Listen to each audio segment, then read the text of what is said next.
wants to take off 22 right up to 10,000. This is Edwards Air Force Base in California. Dawn breaks over the desert as a strange aircraft taxis onto the runway. Its nose stretches an unprecedented 11 m, nearly a third of its entire length.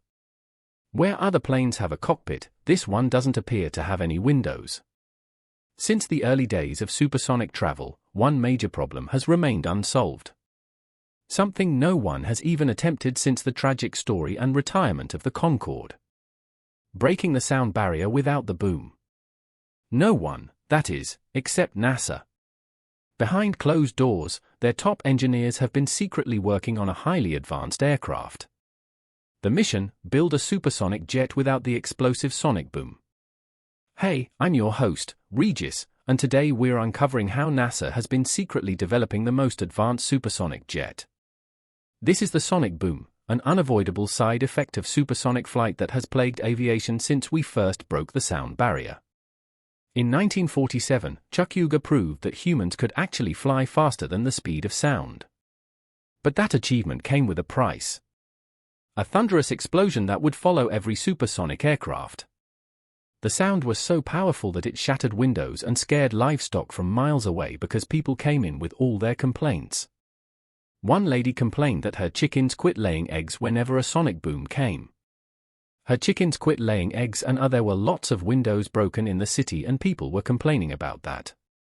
This controversial side effect faded away over the years until the 1970s when an exciting attempt to revolutionize air travel arose. The Concorde emerged as a symbol of the future. A sleek delta-winged marvel promising to shrink our world by flying at twice the speed of sound. Crossing the Atlantic Ocean in just 3.5 hours, the Concorde offered an onboard experience that felt futuristic for its time. Since passengers couldn't hear the sonic booms from inside the cabin, a large display showed their speed as a reminder of just how fast they were flying. But the contrast between the Concorde's luxurious onboard experience and that of the people who lived beneath its flight path sparked unexpected backlash. What was a marvel to some became a menace to others. Public outrage grew and soon one by one nations began closing their airspace to supersonic travel over land. Instead of linking continents in record time, the Concorde was pushed out to the fringes of the world. Yet its routes were confined to open oceans. Still, it endured for nearly 3 decades, a relic of a future that never fully arrived. And then came the crash. In 2000, Air France flight for 590 burst into flames upon takeoff, killing all on board and shattering the future of the Concorde. Public confidence crumbled overnight with its high operating costs already straining its future. The tragedy delivered the final blow. By 2003, the last Concorde touched down for good. Not because we had given up on supersonic travel, but because we had never solved its most fundamental flaw, the sonic boom that made it unwelcome in the skies. To understand why this problem was so difficult to solve, we need to take a look at what actually creates a sonic boom in the first place. The moment an aircraft punches past the sound barrier, it doesn't just create a single boom. It drags a continuous shock wave behind it, like a speedboat carving a wake through water. These merged waves then hit the ground as a sonic boom, measuring around 105 dB, about as loud as a techno club in Germany. For 50 years, engineers tried to tame this phenomenon. They adjusted shapes and modified designs, but the laws of physics seemed unbeatable. The boom was considered an unchangeable fact of supersonic flight until now. Today we are witnessing history. How many people are excited to see the X-59 with its revolutionary quiet supersonic technology? NASA's X-59 is about to achieve what many thought impossible, supersonic flight with a sound no louder than a car door closing. That's the difference between a clap of thunder and a gentle knock. A reduction of 105 dB to just 75. But achieving this meant completely rethinking everything we knew about aircraft design. To understand how engineers actually accomplished this, we need to go back to the drawing board. Literally, designing an aircraft that could trick the laws of physics required a tool that didn't exist in the Concorde era: supercomputers. At NASA's Langley Research Center, engineers started with a fundamental question. How do shock waves actually behave around an aircraft? Using specialized wind tunnels, they made an important discovery. shock waves were not just single events, but formed at multiple points across an aircraft's body. While traditional aircraft designs allowed these shock waves to merge into a powerful boom, NASA's engineers saw an opportunity. If they could keep these waves separated, they might be able to dramatically reduce the noise reaching the ground. In 2017, initial testing of a 9% scale model showed promising results. Using advanced flow visualization techniques, engineers could actually see how different shapes affected shock wave formation. This was, to put it mildly, a game changer. Through countless computer simulations, engineers refined every curve and angle. Each iteration was tested virtually, allowing them to predict how subtle changes would affect the aircraft's sonic signature. The wind tunnel tests used specialized imaging called Schleien photography, which made shock waves visible. This allowed engineers to verify their computer models and refine the designs further. By late 2018, after testing an 8% scale model with extreme angles up to 50 degrees, NASA had proof that their design could work. The question was no longer if they could quiet the boom, but how to build an aircraft around this revolutionary shape. The answer would push manufacturing technology to its limits and force pilots to completely rethink how they fly. What you're looking at might seem like a mistake. An aircraft with proportions so unusual even experienced test pilots questioned its feasibility. As a test pilot, the first time I looked at the design, I went, really had some questions about that.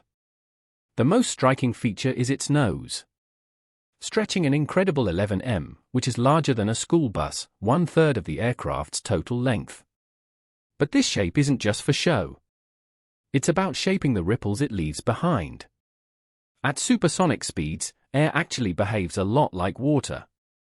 Imagine a speedboat that instead of leaving large waves, creates a gentle wake, kind of like a kayak. The long nose helps the aircraft to slice through the air so that the shock waves gradually diffuse along the body, reducing the impact of the sonic boom. But this unique nose design created another problem, one that would force engineers to completely reimagine how pilots fly supersonic aircraft. But before we solve that mystery, there's another unusual feature that catches the eye. Unlike traditional aircraft with engines under the wings, the X-59's engine sits on top of the fuselage. Now, this isn't just different for the sake of being different. By placing the engine on top, engineers found that they could shield the ground from additional shock waves. Now, let's talk about one of the most puzzling things about the X-59. The cockpit is not at the front of the aircraft. So, how do you fly a jet when you can't see what's in front of you? Well, the solution is something straight out of science fiction. Because this particular jet has no regular way to look forward, NASA placed ultra-high-definition cameras for external viewing. So, yes, this is a jet with no front windows. The X-59 doesn't have a forward-facing window, so I won't be able to see where I'm going without a little help. At NASA, we've developed the external vision system. But what happens if this critical system fails? Don't panic. If the XVS were to go dark mid-flight, the X-59 isn't flying blind. Test pilots have already proven that they can bring it down safely without the high-tech display. How? Well, by falling back on old-school instincts and some backup visual cues like the side windows, the canopy's limited view, and a steady stream of critical flight data from the avionics. Basically, even if there is a glitch, this jet will still know how to find the runway. But the challenges don't end with visibility. When you're breaking the sound barrier, even the air itself becomes your enemy.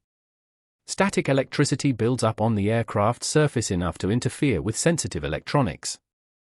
The solution, a special anti-static paint with Teflon-like properties, more commonly found in your kitchen. Perhaps the most demanding challenge of all lies in the construction itself. When you're manipulating shock waves, every curve, every angle, and every surface must be perfect.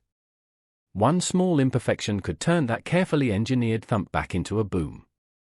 That level of precision isn't happening in just any factory. As you might imagine, the X-59 is being assembled at Lockheed Martin's legendary Skunk Works in Palmdale, California, a place where aviation history is rewritten. To keep it lightweight and durable, the build process relies on advanced composite materials crafted with laser precision. Each section takes months of meticulous work. And while the development of the full assembly process has been stretching over several years, it's constantly evolving to adapt to new developments in avionics. So at the moment, there's only one flight demonstrator in existence. And given its highly experimental nature, there are currently no plans to build additional units. Here, it's important to keep our expectations realistic.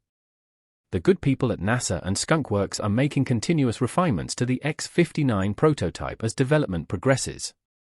They're working on a performance-based contract, which is government speak for this is a high-risk project, so you better not crash this plane. That's why the demonstrator is being tested on the ground and in computer simulations as much as possible. As of March 2025, the plane hasn't even had its maiden flight. The prototype is essentially a hangar queen undergoing extensive ground testing to figure out what works and what doesn't before it's taken to the skies. For example, its main engine was originally part of the F-18 Hornet and heavily modified to be a part of this prototype. At 22,000 pounds of thrust, it's powerful enough to accelerate the X-59 to Mach 1.4. But first, it needed to start after all of the modifications it underwent to fit inside the prototype. So, it was a huge deal in November of 2024 when engineers gathered to witness the static test of the engine and its afterburners. Now, fortunately, everything went smoothly and the retrofit was a success. Now, the next step is to actually fly this thing. And it's here where NASA faces yet another challenge. Because of the ban on sonic booms over American communities, there's only one place in the entire United States where they can test this aircraft's revolutionary capabilities, Edwards Air Force Base, a vast stretch of desert. And the testing campaign for this aircraft is pretty darn unusual. NASA is preparing to conduct large tests with hundreds of volunteers and a testing protocol unlike anything in aviation history. When you're trying to measure something as quiet as a car door closing from an aircraft moving at nearly 1,600 kilometers per hour, you need to rethink everything. The residents participating in these tests won't know when the X-59 is flying overhead.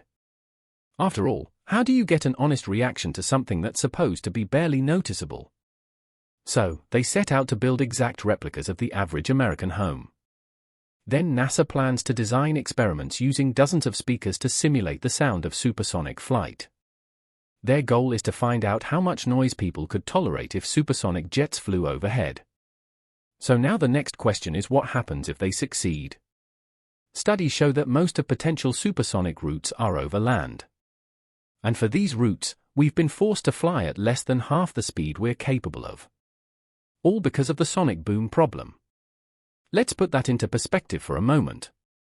New York to Los Angeles, 5 hours today. With supersonic flight, that would be cut to 2 hours and 40 minutes. The X-59 is planned to have its maiden flight by late 2025. And by 2027, NASA will present its findings to the International Civil Aviation Organization and the FAA. But as per usual, there's a catch. For the first time in aviation history, regulations won't just be based on technical measurements. They'll be determined by human perception. The success of the X-59 doesn't just depend on engineering. It depends on what people feel and hear in their everyday lives. So, what do you think about NASA's X-59 jet? Could supersonic travel make a comeback in the near future? Let us know your thoughts in the comments down below. As always, thank you so much for watching and we'll see you in the next video.